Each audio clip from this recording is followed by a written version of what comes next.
चलो नेक्स्ट करू क्लीन.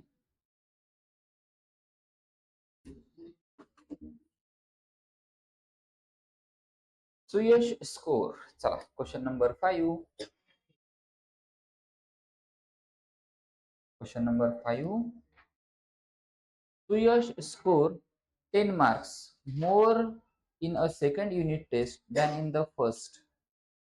दुसऱ्या युनिट टेस्ट मध्ये त्याला 10 मार्क जास्त मिळाले. दुसऱ्या युनिट टेस्ट मध्ये त्याला 10 मार्क जास्त मिळाले पहिल्या युनिट टेस्ट पेक्षा. ठीक आहे, तो ते तर लिहूयात अगोदर. पहिल्या युनिट टेस्ट मध्ये त्याला किती मार्क्स मिळाले होते हे माहिती नाहीये, त्यासाठी आपण एक्स कन्सिडर करूयात की पहिल्या युनिट टेस्ट मध्ये त्याला एक्स मार्क मिळाले. दुसऱ्या युनिट टेस्ट मध्ये 10 मार्क जास्त म्हणजे एक्स प्लस 10 एवढे मार्क त्याला दुसऱ्या युनिट टेस्ट मध्ये मिळतील. परत एकदा कंडिशन रीड करा. Suyash score 10 marks more in second unit test. Second test मध्ये त्याला 10 मार्क जास्त मिळालेत आणि फर्स्ट युनिट टेस्ट पेक्षा. मग फर्स्ट युनिट टेस्ट मध्ये आपण एक्स कन्सिडर करू, माहित नाही किती मिळाले होते, त्यासाठी याला एक्स कन्सिडर करूयात. म्हणजे सेकंड युनिट टेस्ट मध्ये त्याला मिळतील एक्स प्लस 10 मार्क्स. चला लिहून टाकूयात मग. लेट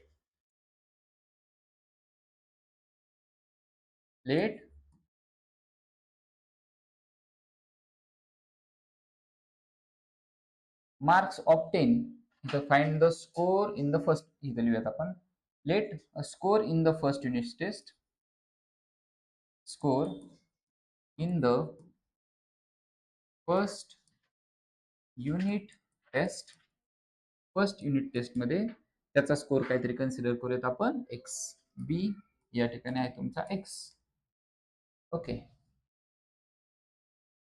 तो मग सेकंड युनिट टेस्ट मध्ये एक्स प्लस 10 बरोबर. And score in the second unit test. Second unit test मध्ये त्याचा किती स्कोर होईल मग एक्स प्लस 10, कारण दुसऱ्या युनिट टेस्ट मध्ये त्याला 10 मार्क्स जास्त मिळालेत.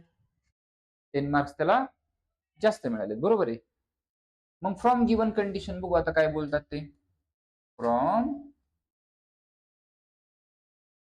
Given condition. आता पुढची कंडिशन रीड करूयात आपण, काय बोलतात पहा.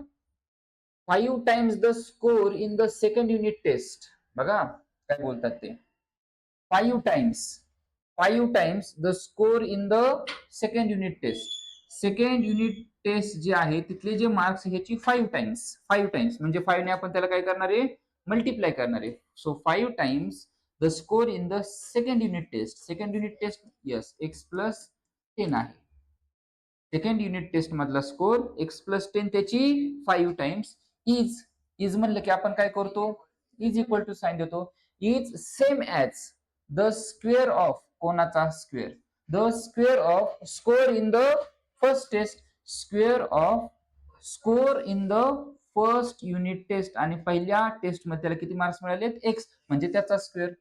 Find the score in the first test. तर फर्स्ट टेस्ट मध्ये त्यांना किती मार्क मिळाले हे आपल्याला काढायचे. सिंपल.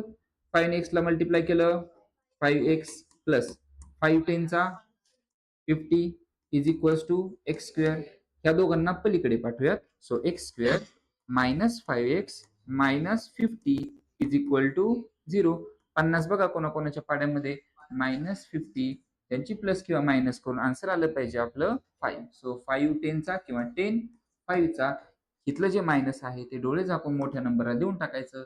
याला द्यावं लागेल आपल्याला प्लसचं साइन. ओके, चला मग काय एक्स स्क्वेअर येते पुढचं आता 10x plus 5x minus 50 is equal to 0. या दोघांचा एक ग्रुप कॉमन काढा. मला सांगा x इज इक्वल टू किती. x इज इक्वल टू किती 5 आणि यस बरोबर 5 आणि मायनस 10 हे आन्सर. हेच तुमचे आन्सर असतात बऱ्यापैकी. ठीक आहे, काही ठिकाणी हेच आन्सर येतात तुमचे. ह्याचं फक्त चिन्ह पलटतं, चिन्ह वेगळं होतं तुमचं. फॅक्टरायझेशन मेथड सॉल्व्ह करून टाकताय.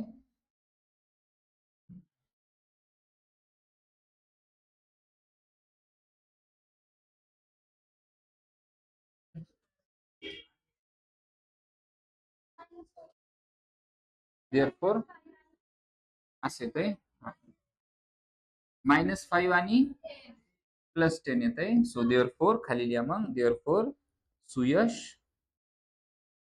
Score in first unit test किंवा फर्स्ट युनिट टेस्ट बोललेत का फक्त टेस्ट बोललेत? First test is equals to first test मध्ये 10 मार्क्स. ते मधलं वाक्य लिहायचं असेल तर लिहा काय मार्क्स कॅनॉट बी निगेटिव्ह. ते लिहिलं तरी अजून चांगलं आहे. इथं फक्त आता मी डायरेक्ट स्लॅश मारतो. मग काय मारतो मी? कट मारतो. बस माझं हे झालं. Suyash score in first test is equals to 10 marks.